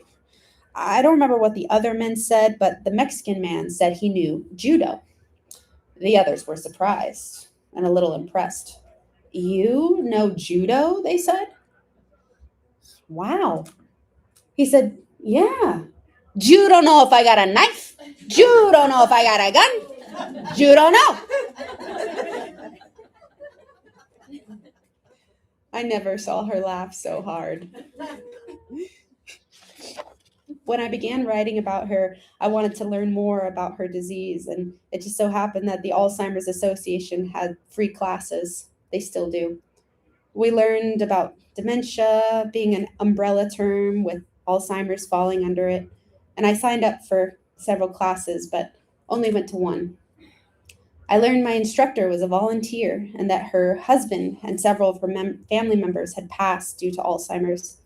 When she asked us to go around and say why we were there, I tried to hold back my tears as a gentleman said he had been diagnosed with Alzheimer's and was there to learn more about his disease. When he raised his hand later to ask a question, it took him some time to articulate what he was trying to say. He explained how he used this little notepad for reminders that he kept with him all the time and relied on the GPS to keep him focused on where he was supposed to be driving. At the class, I learned there was a 5K coming up soon. The walk to end Alzheimer's. It was free, so I asked my boyfriend and parents to go with me. We got there a little late and noticed everybody had these different colored flowers. The announcer asked everyone to lift up their flowers, one at a time, color by color, as he explained what they meant. If you have an orange flower, he said, you are a supporter of a future without Alzheimer's. If you are holding a yellow flower, it means you are one of the millions of caregivers giving more than your time to others. If you have a blue flower, you are someone living with Alzheimer's. Look around you, he said, and I looked around at the families and knew their pain. Now I want those with a purple flower to raise them into the air. We watched as hundreds and hundreds of purple flowers were held into the air. If you are holding a purple flower, it means you have lost someone to Alzheimer's. And he prayed for them and for all of us there that day. I felt the tears streaming down my face and my mom's as I held her hand. The announcer could barely get through his own tears as he continued speaking messages of hope. There is one more flower we hope to someday have, he said. It is a white flower. A white flower will be held by the first survivor. The crowd cheered, and I felt this little ping of hope inside me. I learned there are many ways to lower your risks of getting the disease. It's a lot of the usual things doctors tell you. Get enough sleep, manage stress, be a lifetime learner, stay connected with others, eat a healthy diet, and exercise regularly. There are some medications which might slow symptoms down, but there's currently no cure for Alzheimer's disease. However, in November of last year, Proposition 14 passed in Texas, authorizing a $3 billion investment to create the Dementia Prevention and Research Institute of Texas, bringing hope and resources to San Antonio and the entire state. Therapies and medications are advancing, and clinical trials are available. There is hope. There are resources. You are not alone.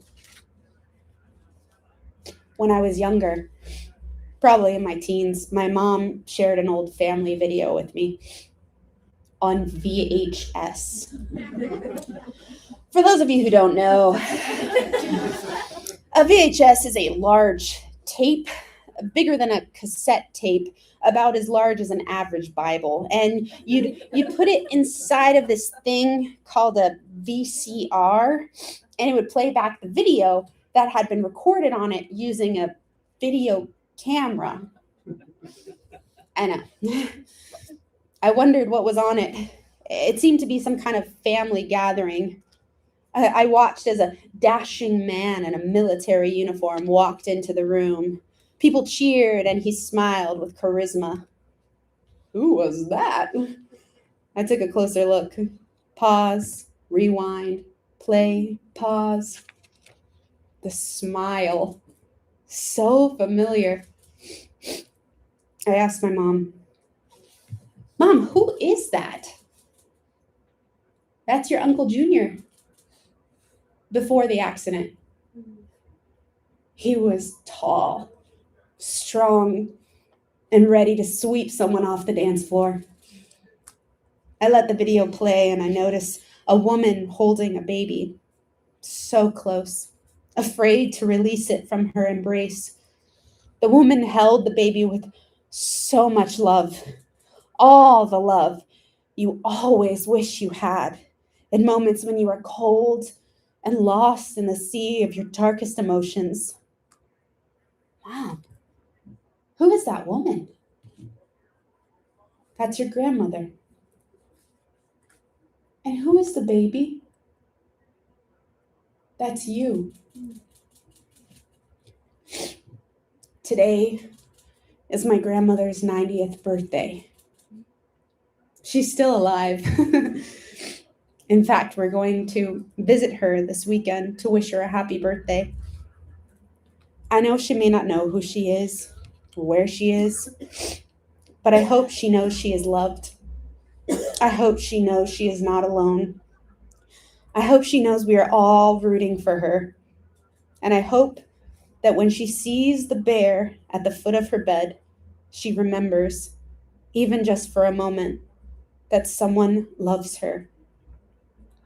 End of play.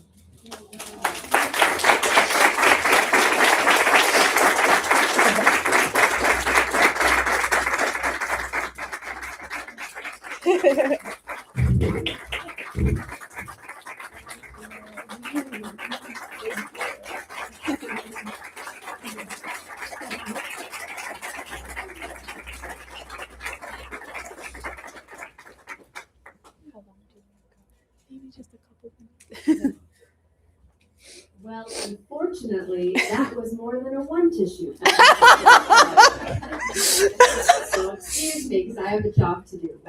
I'm so honored to do.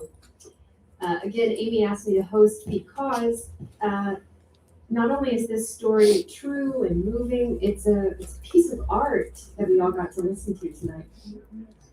Thank you. Ooh, take your time. Take your time.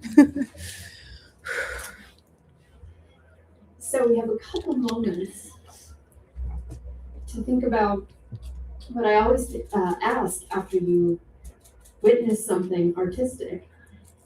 How did you like it? Did you not like it? Could have used more laughs, could have used more, but was it meaningful? What was meaningful?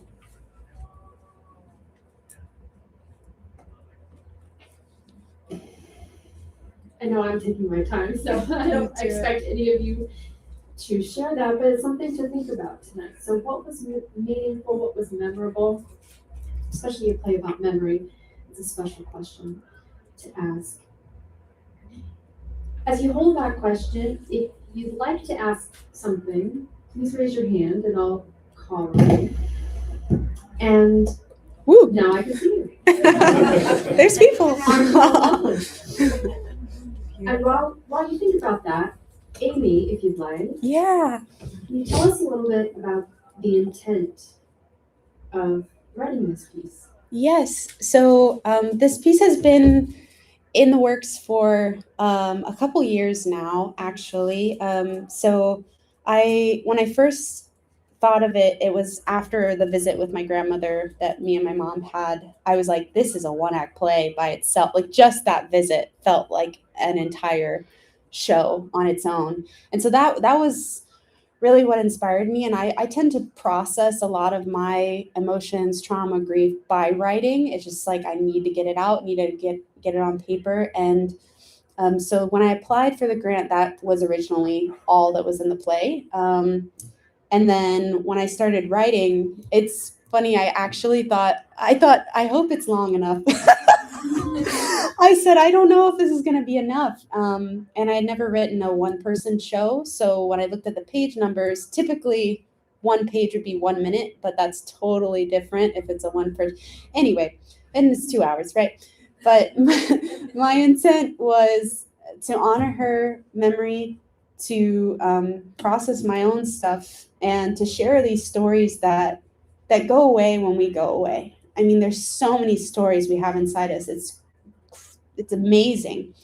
And I thought, who's going to know about my Uncle Jimmy, pretending to be electrocuted? Who's going to know about my Aunt Maggie teaching me to brush my teeth? Like, just me, and maybe them, but it was probably a millisecond in their memory. And so I just wanted to share those stories and remind everyone, to be grateful, but to inspire people to speak their own stories and share stories with each other, because that's how we keep each other alive in our own way. So, and yeah, that was my intent. I'm curious, there are actually 2 points. One, where do you expect this to go from here as a story to continue or not? And secondly, where do you expect to go with future kinds of efforts? That's great. I'll repeat it just for folks to hear again, Yeah. especially on the live stream. Yes. 2 great questions. Where do you hope this piece goes next? And then where do you hope you go creatively too? Yeah. That's all right. Yeah. So this piece, excuse me, it's interesting because I was thinking like it can adapt and change based on what comes next, or I could set it in stone as like this piece always takes place on January 15th, right? As a play would be repeated every time. However, it was my intent when I wrote the grant was to be able to workshop it, do this reading, and then be able to possibly tour it to different locations. Because it is a one-person show, that makes it a lot easier to do. So it would be a process of having rehearsal, so I'd be memorized. Maybe we'd be able to add things like sound and costume. Don't necessarily need a set, right? But just being able to be a little more present with the audience. And so that would be the next steps for this, would be like looking at touring, continuing to refine the script. And once it gets performed, usually a few times, then you would start looking at publishing it, because you wouldn't want to like set it in stone until you feel like, oh, that's how it flows, that's where it goes. So that's what would be next for Aurora, for the play. For me creatively, I'm actually excited because there's grant applications coming up. And I actually wrote a children's musical that's an adaptation of a story called Once Upon a Time, that's about a young vampire who's a vegetarian. And he loves candy and he wants to go trick-or-treating for Halloween because he finds out that humans give away candy for free on Halloween. And he's like, this is the best thing ever. And they're like, but you need a costume. And he's like, nuts. So it's a really cute story. And so creatively, that's where my next mental focus goes for trying to apply for a grant to hopefully produce, have musicians and singers who will be able to do a reading of it, sing the songs, and also record, so that we could then pitch that to a theater company like the Magic or Children's Theater Company, so that they could produce it fully. I'm also, in February, I'll be continuing on tour with the Magic Theater. I'm in their production of Red Riding Hood. I'm the big bad wolf, as you can see. What a nice boy. So I'll be continuing with that. And that's really special because we get to go to elementary schools and bring it to the kids. So I love that as well. Yeah. It's an excellent question that I usually frame towards the end of the talk back. So fantastic job. Another way that she continues, right, is through this grant, hopefully the next one you get, and also through our support, being here and you'll see in your program other ways that you might support and learn about Amy's work too. Yes. Any other thoughts as we wrap up? Yes, and then yes, and then we'll, and then yes. Boom, boom, boom. Okay, yes. Well, this is a very personal play for you, but it's also very personal for your family. What did they say? Well, how did they take it? I haven't talked to them yet. This was definitely, I mean, it was very scary, the whole process of knowing what to include and if it was okay. And, the growing up is like you didn't tell secrets to nobody, right? And you didn't talk about your feelings. And I'm just like, la, la, la. So we'll see. But I was scared, I was like, oh, how's my family going to feel? Are they going to, disown me forever? And I thought, if they're my family, if they love me, they'll forgive me. They might get angry, And that's okay. And maybe they have something to get angry about. Maybe they have something that they need to work on that they learned in the play and it helped them in some way. So I'll find out. I think my Uncle Jimmy and Maggie are on the live stream because they're 3 hours away. We'll see And what the comments say. we'll see. Yeah, we'll check the comments. When you get home, you can watch the live stream. That's not true. That's not true. I'm just kidding. But yes. I was fascinated with a lot of the things that you brought up, that you experienced as a child.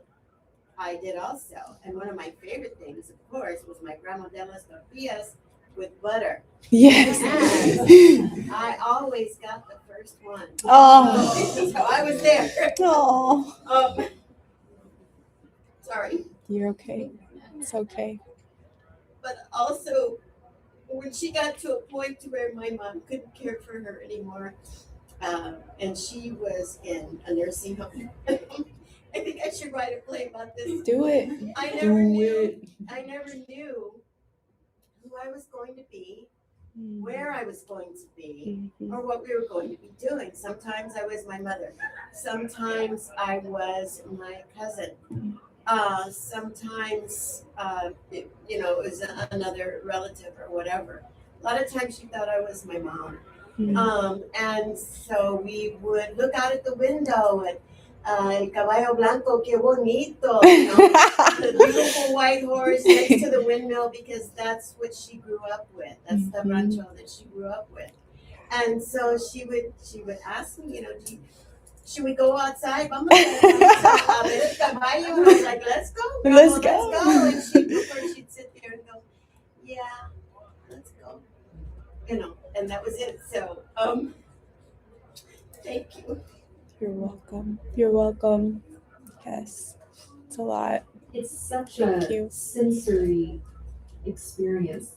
I was talking to someone during the intermission that in addition to performing live, I hope that you're able to record it in a really beautiful way, because the storytelling is so personal to you, and because it's so specific, it's so I was watching my family, watching my childhood. Yes. Yeah. Mhm. I think you were next. Yeah. So-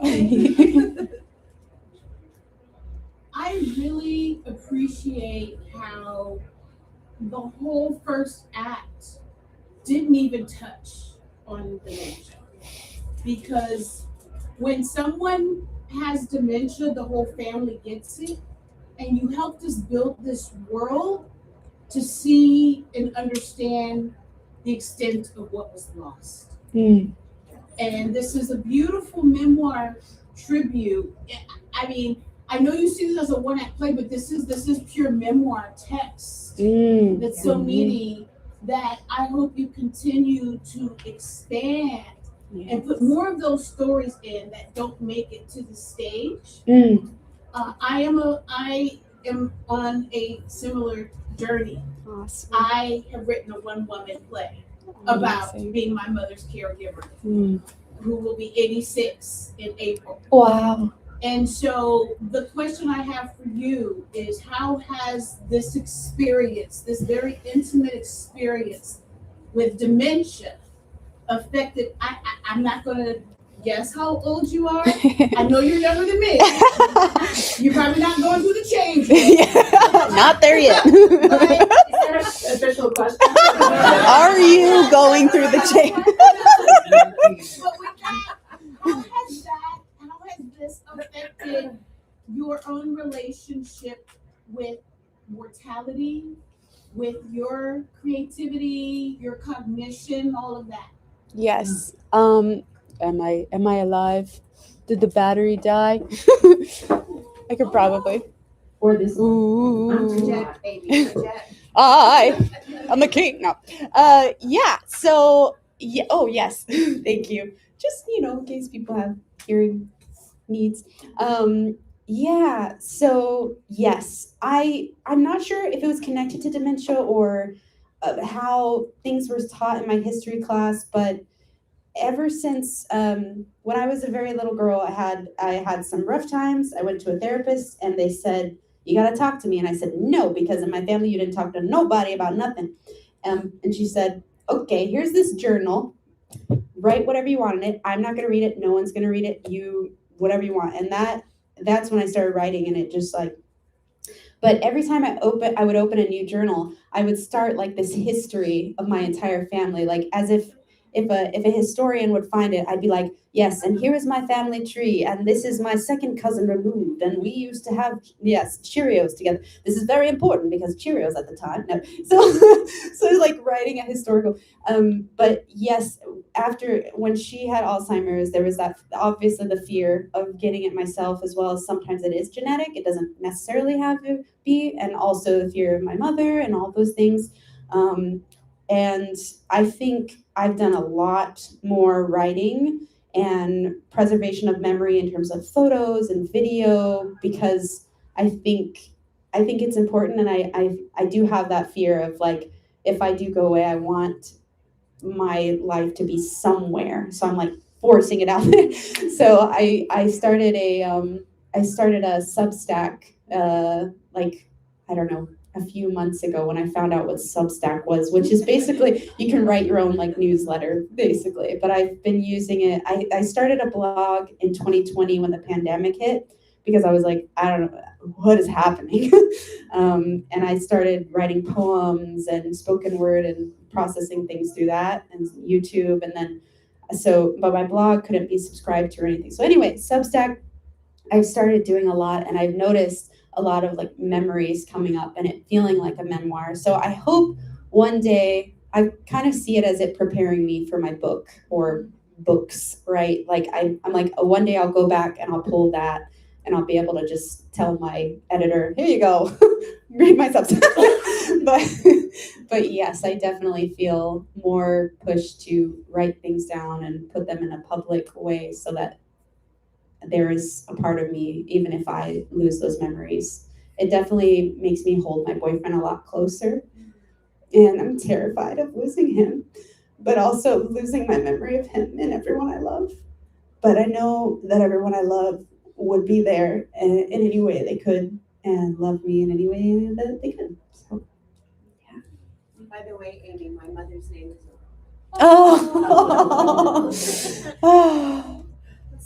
Thank you. If you were on Amy's Facebook event, would you share too what?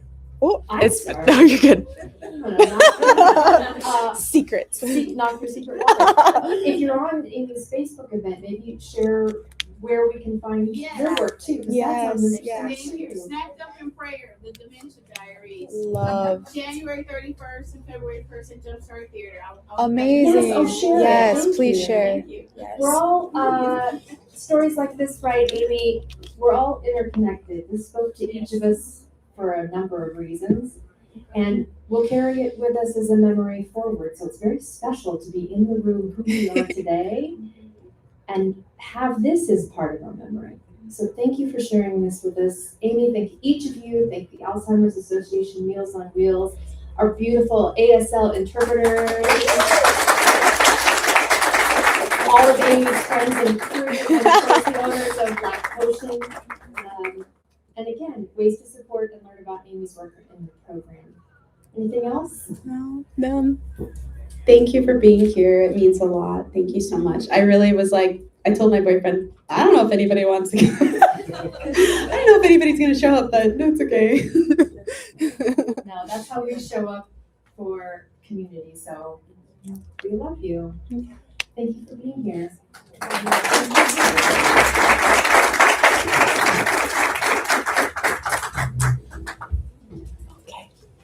Okay. Bye.